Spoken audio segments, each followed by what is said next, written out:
actually be included as a part of the recording. Okay. Kicking in and getting underway our first session. I was saying a little bit earlier, I had sort of some speakers lined up, but we had to push them out. So therefore I just sort of went, oh, look, let's just kick off in April. Everyone was a little bit online saturated. Plus Microsoft had a lot of conferences happening through March, including just the end of last week, we finished off the Microsoft MVP conference, which was some really great information. Really looking forward to the next couple of years ahead. There's some really cool stuff coming. I'd like to begin by acknowledging the traditional custodians of the land on which we are actually individually meeting from today, and pay my respects to their elders past, present and emerging, and I extend that respect to any Aboriginal and Torres Strait Islanders peoples here today. Code of conduct, we're hopefully going to be all very welcoming and open to all questions and different viewpoints. Be kind and understanding of our differences, friendly, patient, and if we're going to be using images and GIFs as we're part of our chat, then just please consider it of others in terms of which ones you're actually choosing. I thought I'd actually start with who am I? We've got a few new people that have actually sort of joined in the group, and I often don't generally say who I am at most of my user groups, and someone has pointed it out. There's probably a good idea to sort of say who I am. So my name is Kirsty, and I run On Point Solutions. I run the user group for both Sydney and Melbourne, although at the moment it's kind of everyone all joined together online at this point. If you ever need to get in contact with me, you can always connect through LinkedIn or flick me an email if you're not sure about something in particular that we've spoken about in the session, or message me through Meetup. So I run an adoption company here in Australia and work alongside partners and Microsoft. I'm just going to ask that we all kind of stay muted through the session. It's going to be a little bit easier if we're muted, unless you want to come off and sing a really lovely ballad to me. If you've got a really awesome voice, always happy to hear a good song. But we'll try and stay on mute unless you've got a question for me. You can always, if you need to chat with me, you can just put it into the chat, so you can type away, and we'll have sort of Q&A here and there along the way as we need to, especially when we get our speaker Chris coming in. On top of that, you can always raise your hand if you wish to come off mute, a bit like we would do if we were in the room. You'd throw your hand in the air, no different. So up the very top, you'll actually see a little smiley face where you can do that, and that's where your emoticons as well. If you at any point are enjoying or you like a particular feature, you can always give us a bit of a, love, give us a bit of love. So what's new? Oh, here we go. We're going to go trial by fire as we slam our way through some of the most intense amount of content. I happen to know that based on some of the roadmap and a few other things, there's like over 120 updates that have come through just for Teams. And if you're going through and you're in the news centre, there is so much new stuff in there. But I had said that we'll focus a little bit more along. I want to do sort of some of the what's new in the adoption space that's actually come out, and a bit about Ignite and what was sort of announced through Ignite that I thought was a bit exciting. And there's a ton of content. The adoption site, it's been having all sorts of really good updates in terms of the Microsoft adoption site. They're now doing the journey by role. You do still have products there. It's in there for you to be able to pick and choose from. Up the top, you've got roles and products. So keep that in mind if you are actually going on the adoption site. Us as sort of professionals in the adoption space, if you're not a user, you'd probably go over then into, say, your IT professional, where it might have more of the journey side of things for as a professional, what we might do to roll this out. But there's certainly plenty there under business user and champion to come back to. If you are not familiar with it, there's actually the Adoption Hub. There's been some upgrades to it. It's something that you can actually plug into Microsoft Teams, and there are some changes and a few other things coming forward. If you haven't seen it before, highly recommend going and having a look at the Adoption Hub. Now, all the links for this are actually going to be in the presentation and provided to you afterwards. If you like, I can always drop some of them as we go into chat. That might actually help you. So let's just see.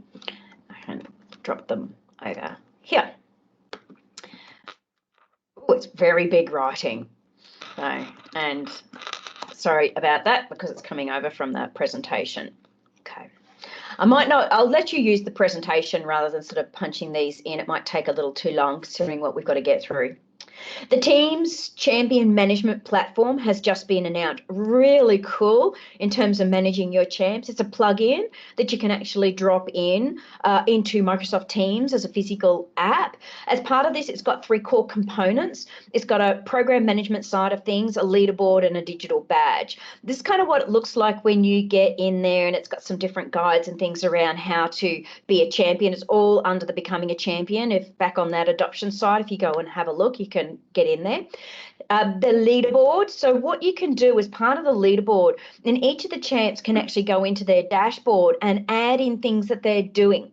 So then it sort of filters through in terms of activities, and it then starts to give them a little badge as to where they're sitting on how they're actually engaged as a champ community. And they also get a little digital badge that they can actually utilize, and it automatically kind of plugs into their picture inside Teams, and it shows that they're actually a champ. So a really awesome app that you can actually help, get IT to sort of plug it into Microsoft Teams for you in the back end. There's a whole, how to do that online, speaking to your team. There's what's called a Microsoft Community Training, MCT, that's actually come out. It's an interactive platform, learning on the go. It sits in Azure as an online learning platform. The great part about it is it kind of that... if you need a low bandwidth or working offline solution in terms of your training, where they can actually kind of interact with each other, whether they're, online, offline, it's really good for that sort of eco workforce where they're, first line, or you've got your volunteer workers, for example, and they're kind of out and about. There is a demo. It's interactive for you to be able to have a click through and sort of find out a little bit more about that. Okay, really awesome solution in terms of for small and large enterprise, by the way. So it all kind of gets plugged in the back end on Azure. So you'll need to, definitely have your, tech team included in some of these solutions. There is now the Microsoft Lists adoption site, some really cool stuff in there, guides, playbooks, day in the life of guides. There's more that's actually going to be flowing in. So if you're not quite sure in terms of how to utilize lists, or you're trying to roll it out and push it into Teams, then go and have a look at the new Lists adoption site to be able to do that. Now, when it comes to, getting into Ignite and some of the announcements, back in January, Jared Spataro did sort of roll out, what's going on in Teams. Breakout rooms we talked about in December last year. So I really don't want to go too much into that in this particular session, because we did cover it off, quite a bit in the last one, if you wanted to go back and have a look at our sort of December content. But I've put in, what's going on, overview in terms of Microsoft Teams. Now, the few things that I'm going to go through from Ignite might then help you in terms of what's kind of sitting in that page anyway. At Ignite, then if you didn't get to go, there is the catch up. You can go and look at the recordings. There's recordings in regards to a lot of the sessions across it, and then the book of news. So I've pulled some of the content from the book of news, mainly focusing on sort of the Outlook and Teams and a few other components that were actually in the book of news. So in there, in terms of what's new in Teams, in meetings, you've now got, a few different core components. Dynamic views is coming into play, where it's going to automatically start to adjust around based on sort of the amount of people and the size. So it will personalize your layout for you without you having to think too much about it. So sort of dynamic views. You've also got the view switcher. So up in the top left-hand corner, and you're going to see some shifts and moving around in the team space as new features are rolling out. So the view switcher, then you've got what's, focus over in top left, so it can then hide all the video feeds for you when you're sort of presenting, or you've got your full screen, and your gallery is going to move to across the top as a part of that view switcher.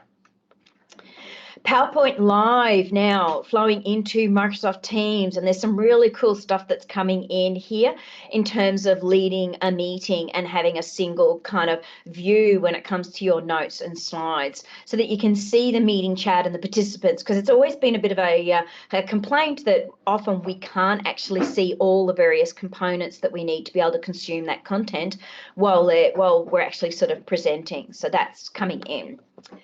Live reactions, which you've got in there now, and you can use now. Even you can go up to the hands up button, and under the hands up button you've got your emoticons, and you can all go to do your claps and your love hearts, and yay, people are finding them. So your live reactions are now flowing through, which was great. And it was really awesome when we were at the conference, because when we saw some really cool new features, we were able to go, oh, we really like this, and they got a bit of a temperature check along the way. It was rather cool.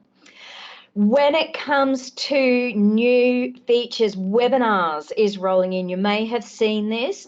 Now, what I'm particularly loving is this attendee registration and email confirmations that is flowing through as a bit of a platform piece to run a webinar. If you're not sure, what's going to be those differences between a meeting and a webinar and a live event, go online, have a look in terms of sort of this environment so that you can kind of work out. Webinars takes it that little bit further. We were, using it a lot and being as part of the trials and a few other components, and I'm really loving what's actually coming in this space. There's some rather great things flowing through in terms of webinars. You can do up to a 1,000 person interactive webinar with your moderation controls. So you've got all your Q&A and a few other sort of, focuses in terms of live reactions. You can disable your chat and audio and video if you need to.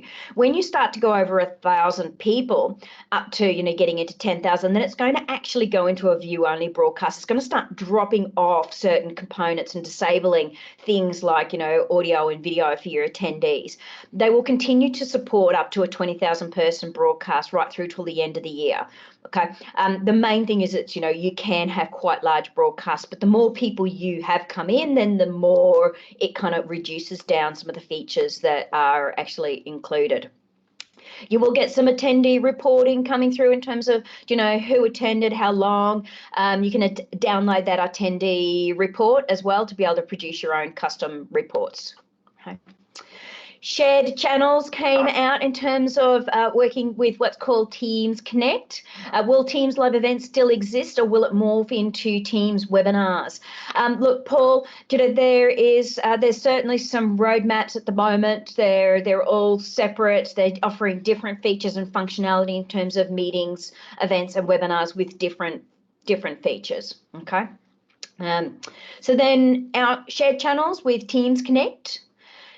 Teams Connect, in terms of flowing through, what happens is you can actually take a channel and share just that channel rather than having to create like a whole separate team to be able to share internally or externally. So it doesn't actually exist yet, but it is coming soon. In terms of some of the practicalities around it, there's, I've put in some information to be able to help and support and understand what it means to have a shared channel that you can drive out rather than creating sort of lots of other, so you've got a private channel, now you've got shared channels, and then you're going to change this up a little along the way. Tasks, so something new that's coming through in terms of tasks, you can actually publish them now to targeted specific teams across your organization. So you can define maybe a work plan that you want.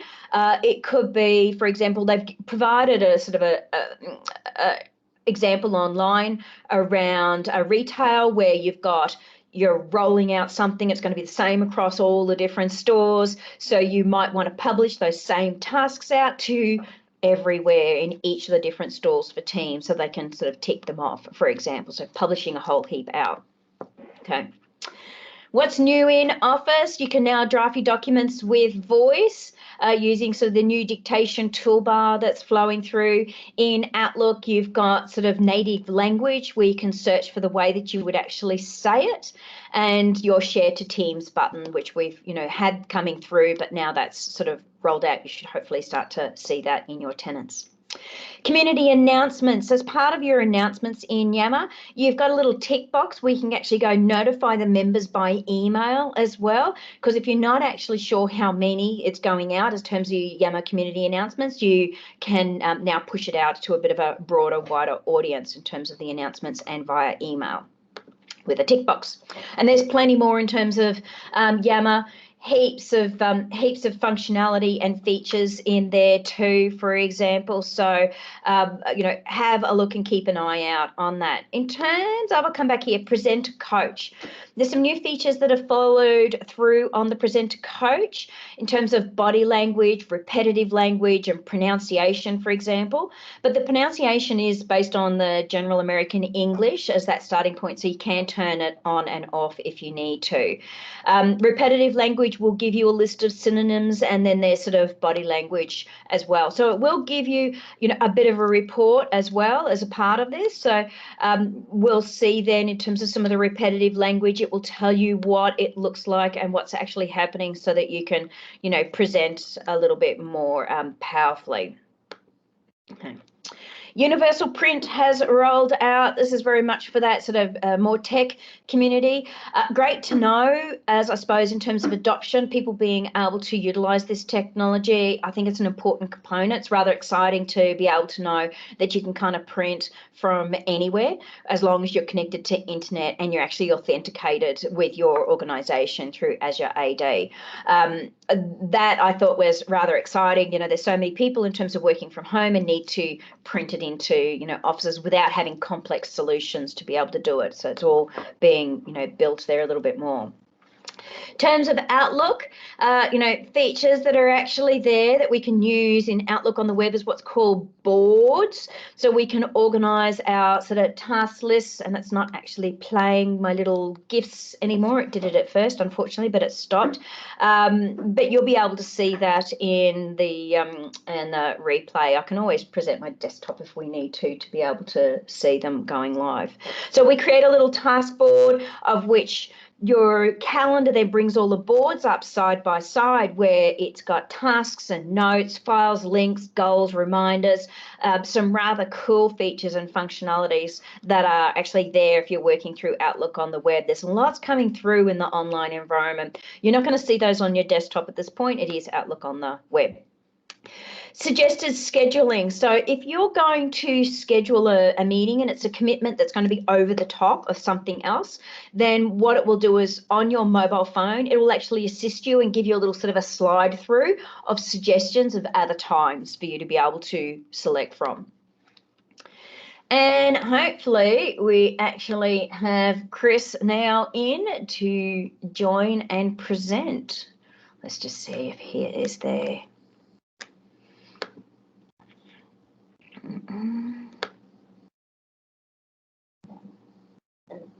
I am not seeing Chris in that call. Let me just double check.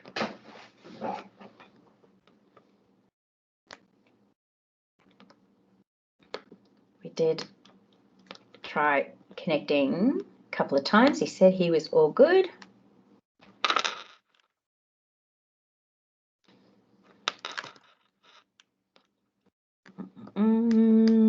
We will see.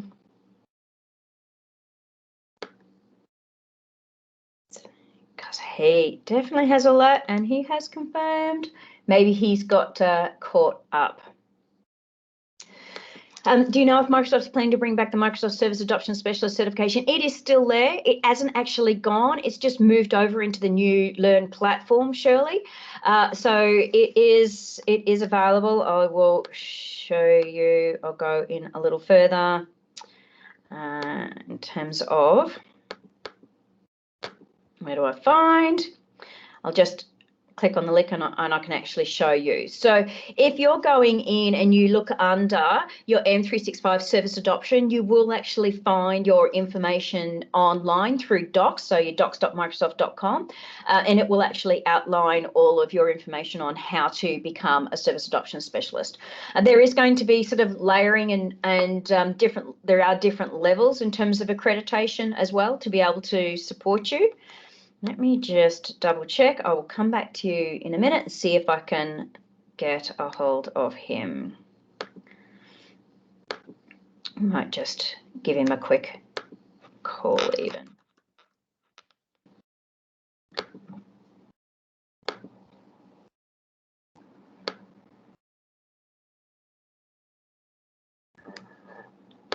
Okay. Let me Chris online. Follow up. We'll give him a bit of a chance to come back in and have a chat with us. So in terms of some of the other features and functionality that you're going to find, let's come through back again in terms of where do you find some of the resource and functionality. I've changed up the presentation then in here in terms of finding some of the latest.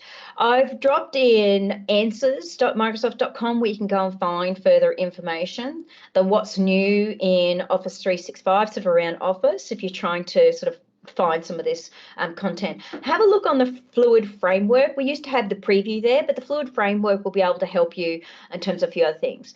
Brandon saying, I heard on the grapevine, Microsoft will be adding adoption and change management to the MVP program. Adding anything to add here? Not at this point, Brandon. I can't advise anything around that particular space for you just yet. But should anything change, I will certainly come back to you and advise. If there's anyone that's sort of thinking of becoming MVP at any point, if you need some support or you want to understand the path on becoming an MVP or what that actually looks like, please feel free to reach out to us as an MVP community. We're more than happy to help and support. And because now for you to be an MVP, you need to be nominated also by an MVP, and then Microsoft will actually work their way through and have a look at what your contributions are at this point.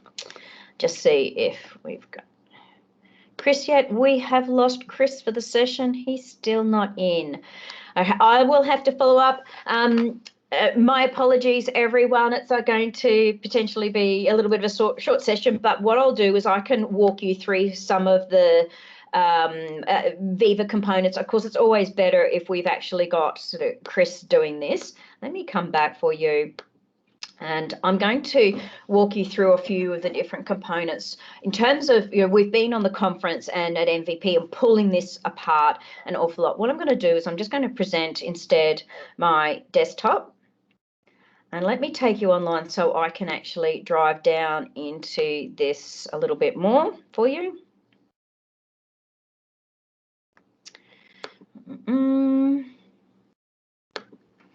Let's bring up the Ignite content so I can explain Viva a little bit more. You may have already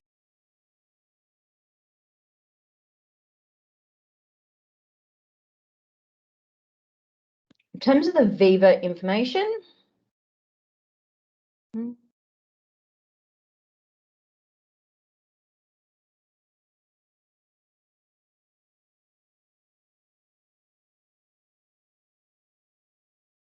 In terms of the Viva and the way that it's actually working, and it's, let me come down, actually I'll come back up again. We want to get into just flow through. Have a look through their environment. A couple of the core things to actually understand. There is a free ebook that you can download as well as part of this.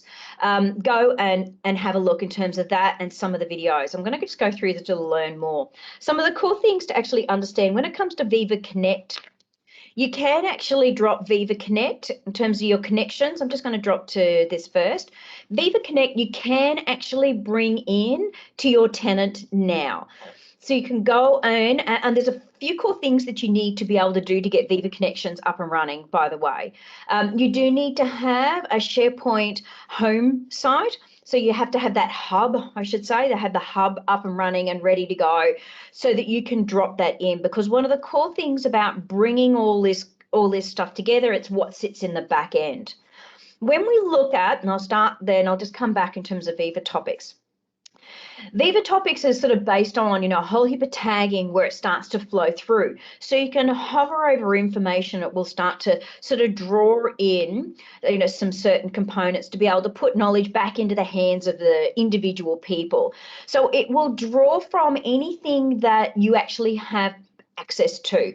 You have to have permission to it to be able to see it. That's one of the core things. A lot of people are a bit afraid that the content that might be coming in might be things that people shouldn't necessarily have access to.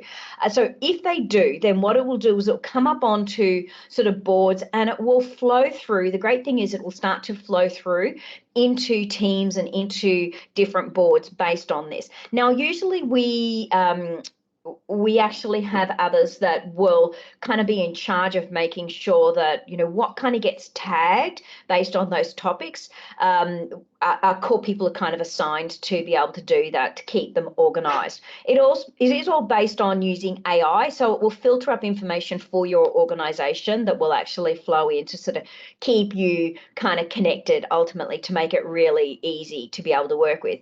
The insight side of things, in terms of insights, one of the things to understand in terms of the Viva Insights is it pulls in information from the back end when it comes to the analytics side of things. So you do need workplace analytics. If you don't have, generally it's part of an enterprise agreement, by the way, with Microsoft. So if you've got enterprise agreements, then, you know, it's a cost figure to be able to have your workplace analytics included. Your My Analytics will have some insights kind of flowing through in terms of the My Insights component, but it won't give you everything that you need in terms of insights to be able to support you. They've got other apps as well that comes in as a part of all of these, you know, connections and insights, including Headspace, for example, to try and make sure that you've got healthy teams. So there's all these other core components that are flowing in to make sure that you're looking at the well-being of the organization as a whole. Now, I know I'm not doing justice to any of this. I don't have the presentation with me. There's some really great videos that will actually explain this. I'm kind of doing it, you know, off the cuff.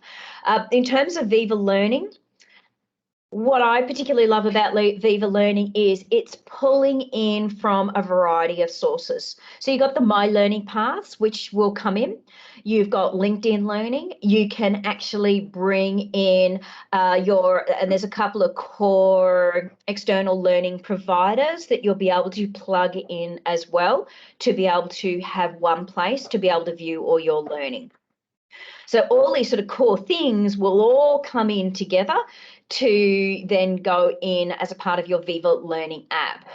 It'll have sort of certain APIs and components that sort of all do all these plugins. So you've got one place to go to do all your Viva Learning, whether you have internal solutions or external solutions. It will bring over SharePoint sites, so you can have multiple SharePoint sites where you might have learning as well. So you can kind of plug all those core components in to be able to get you, you know, one place to be for some of that learning, which you know, we're certainly looking forward to it as a solution.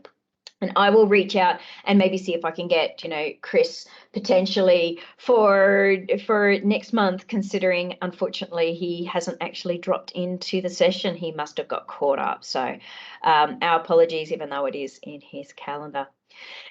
We'll be finishing off a little quickly because normally he would speak for, you know, a good 30, 40 minutes. I have a giveaway. I have one of, let me come back in and I will stop sharing, come back to the presentation. I'll share actually I'll just share my desktop again.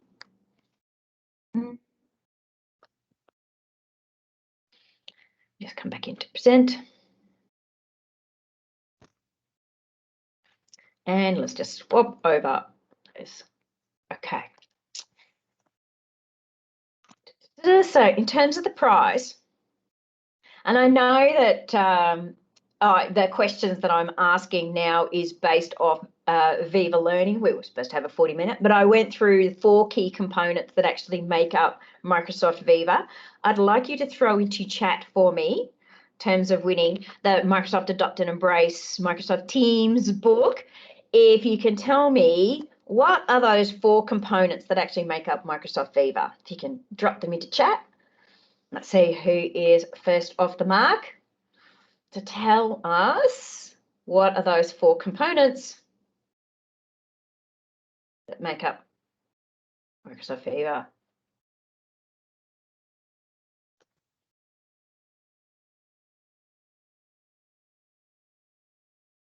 And Andrew, he is first with the mark. Woohoo! Congratulations, Andrew. You have won yourself a Microsoft Adopt and Embrace Teams book in terms of, Manager's Guide to doing some really cool collaboration and communication to be able to coordinate with Microsoft Teams by Adopt and Embrace, who are, a great adoption company. They're based out of Queensland. Written by Paul and Helen, Benjamin, Daryl, great team. Ben and Daryl are both MVPs. Paul is an ex-MVP and Helen is based down in Melbourne. Great team of people. So what I'll do is, thanks, Andrew, if you can flick me a message and give me your address, I will send it out in the mail. And we have another book that I will actually give away next month. And cross fingers, we will. I'll set Chris back up again to be able to present, or maybe I can get him to record, and we'll drop it into the in for the user group, so you can actually watch the recording a little bit later on. In terms of next month, we were going to be doing sort of modern commenting with the Microsoft Teams. Yes, you can download on Kobo, you can download on Kindle, you can buy it from Amazon, you can buy it from the Apple Store as well, by the way. So it is a downloadable book for you to be able to work with, everyone. So in terms of where do you find, there are user groups across all different topics. So you see around Australia, our links you're going to be able to find online, and I will keep you up to date, and we will put in for the next user group next month. It won't be on the Tuesday. It's looking like, based on the team and their availability, potentially on the second Friday next month is when we're going to be looking at the next user group. I will come back to that and load that up as soon as I potentially can for you. I was hoping we'd have it up last month to have the 2 in the row. Apart from that, any questions, anyone?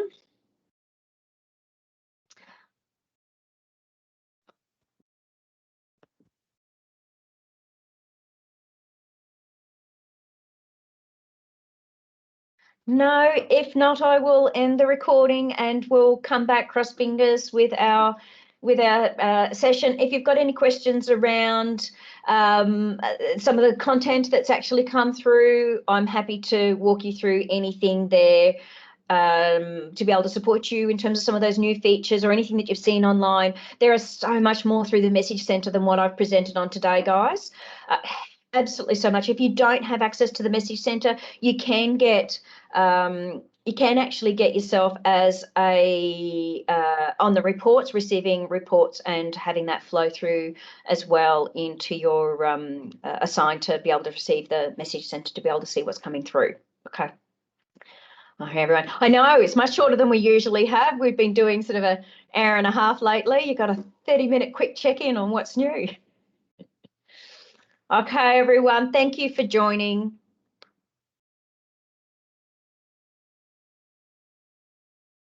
Yes, Jay, we certainly can, and we'll hopefully get to grill him in regards to that as a solution soon.